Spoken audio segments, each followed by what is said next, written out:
Chicken curry అండి.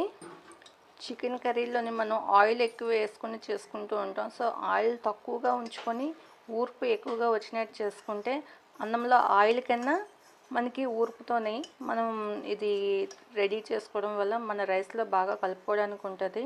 మనకి రసం కానీ ఏమీ లేనప్పుడు ఊర్పు ఎక్కువ వస్తే మనం అందులో కలుపుకోవడానికి బాగుంటుంది అనమాట. సో ఊర్పులో మటుకు కంపల్సరీగా నేను మా అత్తయ్య గారి టిప్నే ఫాలో అవుతున్నానండి.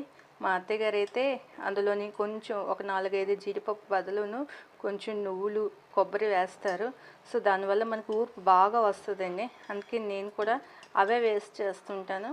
ఆయిల్ ఎందుకంటే ఎక్కువ వేయము, ఆల్రెడీ చికెన్లో ఆయిల్ ఎక్కువ ఉంటుంది, అందుకే ఆయిల్ ఎక్కువ ప్రిఫర్ చేయొద్దు. జస్ట్ 1 or 2 టేబుల్ స్పూన్స్ అయితే సరిపోతుంది. మనకి ఊర్పుతో మొత్తం అంతా కూడా అన్నం కానీ చపాతీ కానీ వాటికి సరిపోతుంది అనమాట. అందుకే ఊర్పుని ఎక్కువ ట్రై చేస్తూ ఉంటాను. సో ఇది మీకు నచ్చినట్టయితే సబ్స్క్రైబ్ చేయండి. Viewers please subscribe. మీ